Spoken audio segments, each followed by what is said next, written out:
If you've ever struggled in your relationship with food or even exercise, you might know what it's like to feel really clear and on board with what you want to do and what you think is a good idea one moment or one day, and then find yourself feeling and thinking something completely different on another day. One day you might be thinking, yeah, I can make some middle-of-the-road choices. I can write a shopping list. I can eat regular meals. I can enjoy a bit of my favorite foods when I want to, and that's fine. And nothing needs to be crazy. I can do this, and I can be reasonable.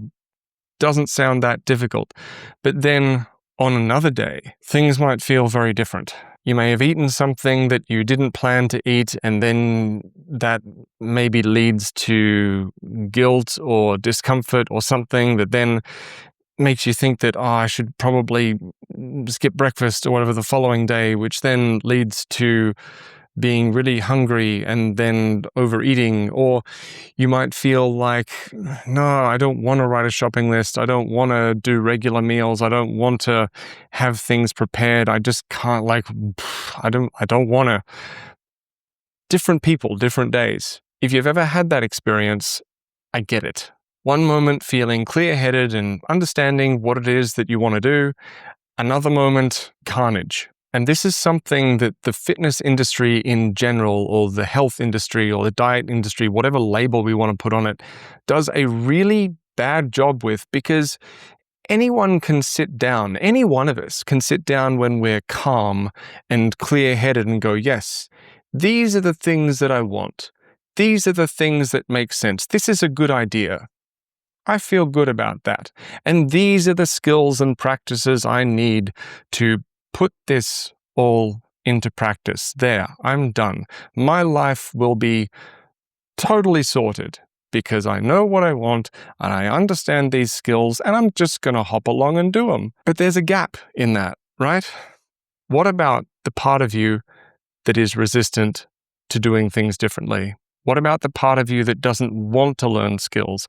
What about the part of you that might be attached to the old way of doing things? And most conversations about good habits or whatever with food and exercise and health don't even mention this. They don't even take it into account. But until we open a line of communication with the part of you that is resistant to doing things differently, maybe afraid, maybe anxious, maybe angry, maybe any number of things that part of you might be feeling, these skills and these practices that lead to the situation you want are always going to feel inconsistent at best. Now, different people practicing different things give this part of ourselves any number of different names. In the work that I do, it's called the adaptive child. So this means when we're kids, essentially, we look around at our environment and everything that's going on around us, and we kind of adapt in the best way that we can to our situation with coping strategies that, they might work in that environment. They might work in the context of, a child in a family navigating a difficult situation. But when these coping strategies, when these adaptations follow us into our adult life, they start causing some problems. So adaptive as children, but these things are then maladaptive as adults. And a lot of the time when we're under pressure, when we're scared, when we're feeling really big feelings, the adaptive child, that part of us that learnt how to survive in difficult situations, comes to the surface, tries to grab the steering wheel, and messes up all our plans to use new skills and create new situations. Now, this part of ourselves, we can't just erase it.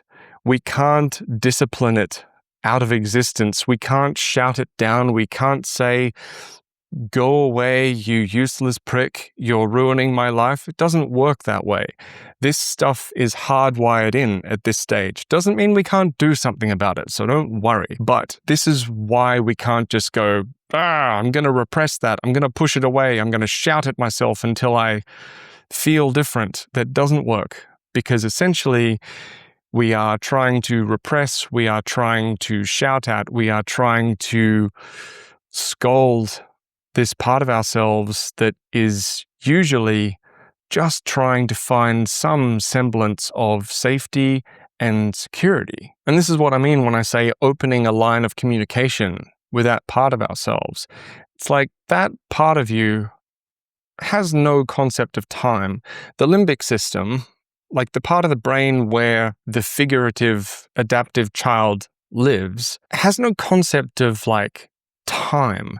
It's the neocortex, the part of our brain that is responsible for problem solving and perspective and forward thinking. That's where what we could call our wise adult lives. That's the part of us that is up to date. The software has been updated. We understand perspectives. That's when we can look around and go, all right, I understand how everything is. I'm feeling calm. I'm feeling secure. This is how I see the world when I feel that way. But the limbic system, that's the part of our brain responsible for our fight, flight, freeze response.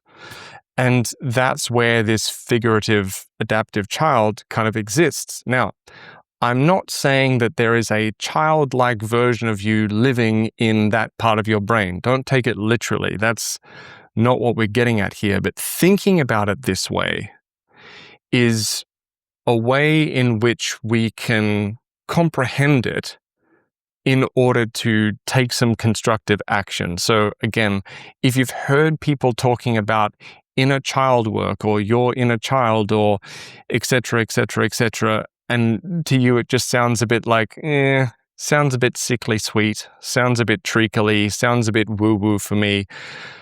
I get it, like 100%.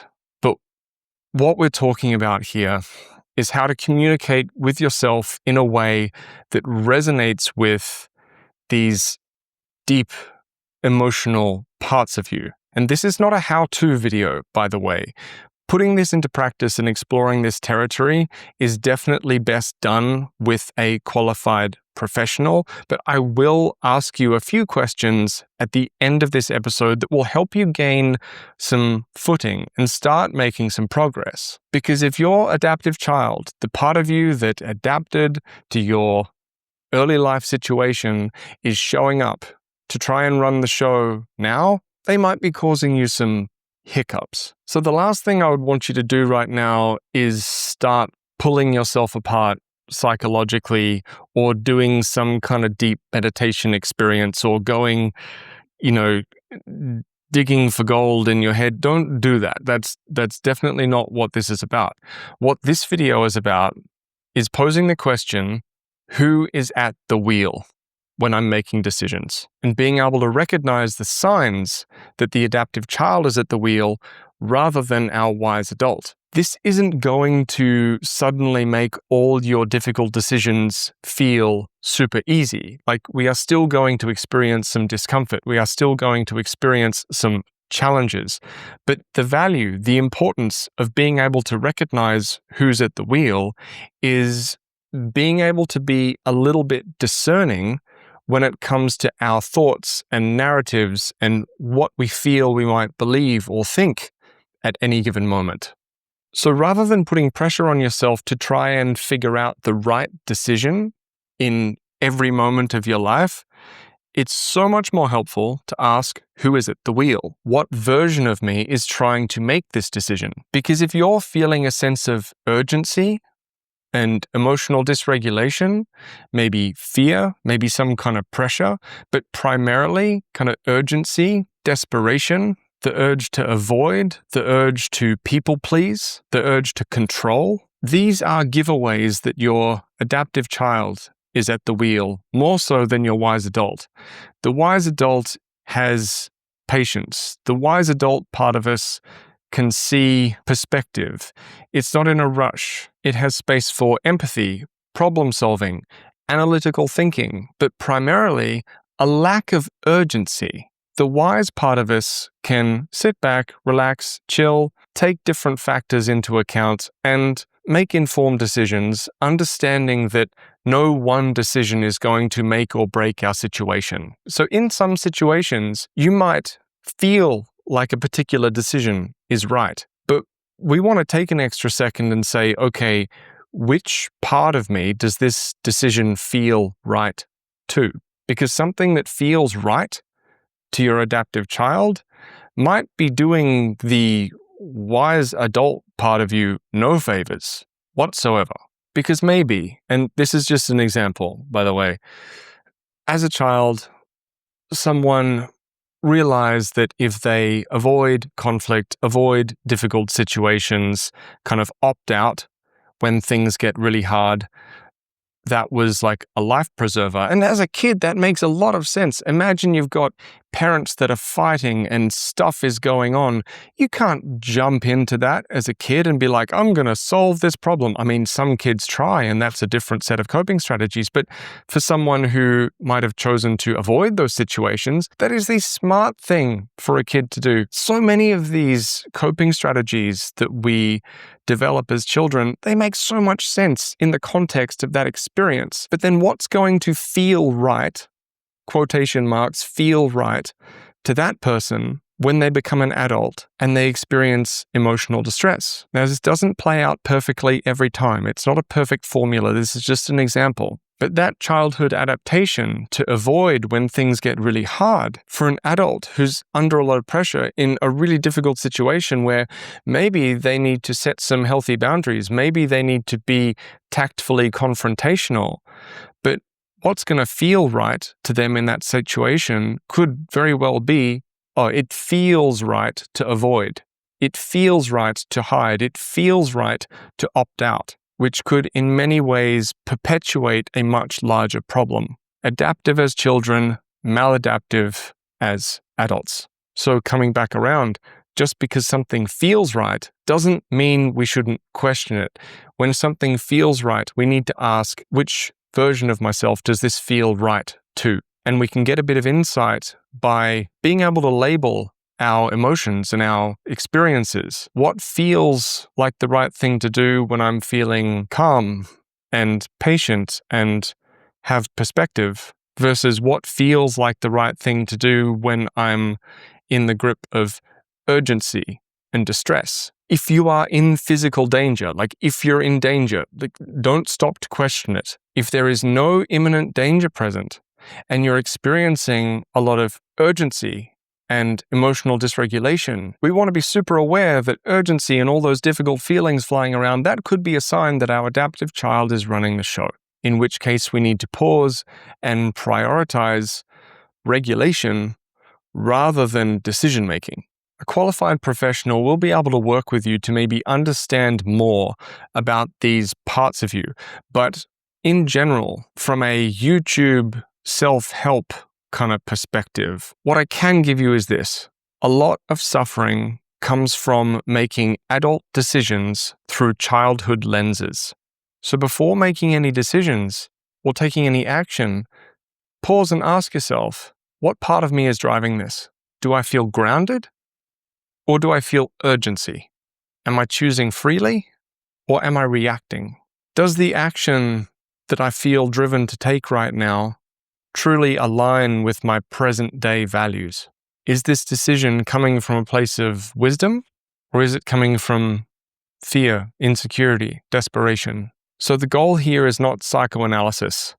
It's just to get a clearer picture of who's at the wheel when we're making decisions and deciding on actions that we want to take. When something feels right, we want a bit more clarity around which part of me does this feel right for? Because man, history is littered with people who were doing what felt right, and it didn't always turn out awesome. So please, don't take this as a cue to go and psychoanalyze yourself or do some kind of like meditative deep dive. Just take a second before you make decisions, before you take actions, to label what you're feeling and get a general sense of who might be at the wheel. If you realize that a decision or an action is being taken from a place of urgency, fear, emotional dysregulation, put a pin in it for a second and maybe take a few extra moments to pause before diving headfirst into whatever that is. And if you're trying to practice new skills and you come up against resistance, it could be that the adaptive child part of you doesn't feel safe doing something different. And that is definitely something best explored with a qualified professional. My name is Marcus. I hope this was helpful. See you next time.